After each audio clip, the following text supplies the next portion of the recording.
ना चाहते हुए भी मन में आते हैं अश्लील विचार। बुद्ध की इस अमृतवाणी से विचारों में आएगा बदलाव। मन में कई तरह के विचार आते हैं। कभी कभी तो ना चाहते हुए भी मन में अश्लील विचार आ जाते हैं, लेकिन महात्मा गौतम बुद्ध की इस कहानी से आपके विचारों में बदलाव आएगा।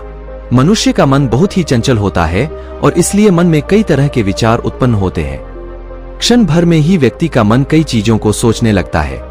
इसलिए तो कहा जाता है कि मन को काबू करना आसान नहीं, लेकिन गौतम बुद्ध मन को नियंत्रित करने के आयामों के बारे में भी बता चुके हैं।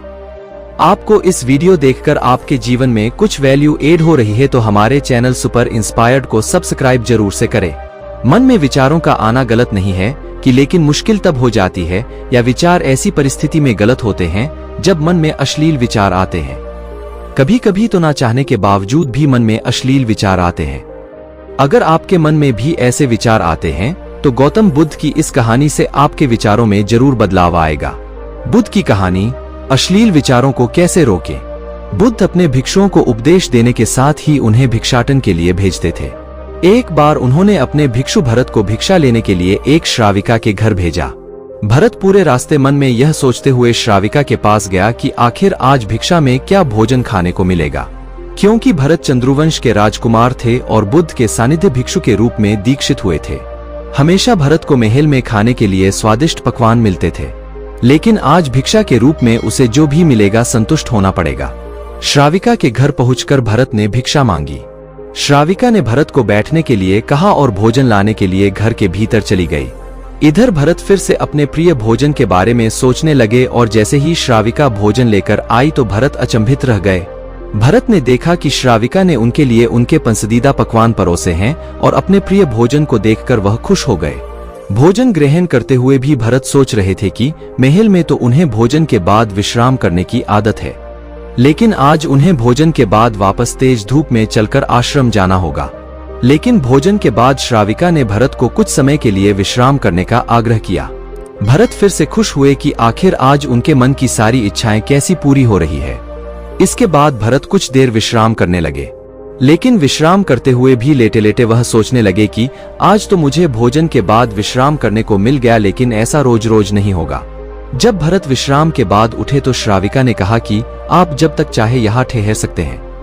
भरत अब समझ गए कि ये कोई संयोग नहीं हो सकता। उन्होंने श्राविका से कहा कि मुझे क्षमा कीजिए, क्या आप मेरा मन पढ़ सकती हैं? श्राविका ने हाँ में उत्तर दिया और कहा कि हाँ, मैं मन पढ़ सकती हूँ। शुरू में यह कठिन था, लेकिन फिर मैंने स्वयं के मन विचारों को देखना शुरू किया। पहले मेरे विचारों की संख्या अनगिनत हुआ करती थी। इसके बाद मैंने विचारों पर ध्यान केंद्रित किया, बिना पक्ष विपक्ष के अपने विचारों को देखने लगी। इस तरह से धीरे धीरे मेरे मन में विचारों की संख्या कम होती गई और सारे व्यर्थ विचार दूर हो गए। इसके बाद से ही मैं दूसरों के मन में चल रहे विचार को पढ़ लेती हूँ। हालांकि श्राविका की बात सुनकर भरत घबरा गए। इसके बाद भरत ने श्राविका से आज्ञा ली और आश्रम के लिए निकल पड़े। रास्ते में भी भरत फिर से मन में आए विचारों का स्मरण करने लगे कि श्राविका के बारे में उसके मन में अश्लील विचार भी आए थे। श्राविका ने उसे भी जान लिया होगा, वह मेरे बारे में क्या सोचती होगी। भरत खुद को लज्जित महसूस कर रहे थे। भरत ने आश्रम पहुंचकर गौतम बुद्ध से कहा कि अब मैं कभी भिक्षाटन के लिए नहीं जाऊंगा। बुद्ध ने भरत को पास बुलाया और कहा कि क्या हुआ है, तुम मुझे सारी व्यथा बताओ। भरत ने सारी बातें बुद्ध को बताई। इसके बाद बुद्ध ने कहा कि अगले एक हफ्ते तक तुम भिक्षाटन के लिए उसी श्राविका के घर पर जाओगे, लेकिन तुम्हें इस बात का ध्यान रखना होगा कि कल भिक्षाटन के लिए जाते हुए तुम अपने चित्त को पूरे होश में रखना। तुम्हारे भीतर क्या विचार उठे उन पर ध्यान केंद्रित करना और यह भी ध्यान रखना कि तुम्हारे मन में कौन सी वासना उठ रही है। तुम कल इन सभी चीजों को ध्यान में रखकर जाना और इसके बाद मुझे वापस आकर बताना। अगले दिन भरत भिक्षाटन के लिए गए। बुद्ध के बताए अनुसार वह पूरे रास्ते अपने होश को जागृत रखते हुए चल रहे थे। जब श्राविका का घर आया तो भरत ने भिक्षा मांगी। उसके भीतर कोई वासना नहीं थी और न ही कोई विचार उत्पन्न हो रहे थे, क्योंकि उसने अपने मन को पूरी तरह जागृत रखा था। भरत ने भिक्षा ली और आश्रम चला गया।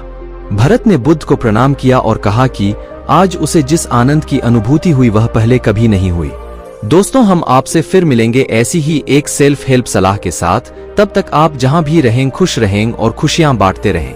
और आपके चैनल सुपर इंस्पायर्ड को सब्सक्राइब करना ना भूलें। हमें अपना बहुमूल्य समय देने के लिए हार्दिक धन्यवाद।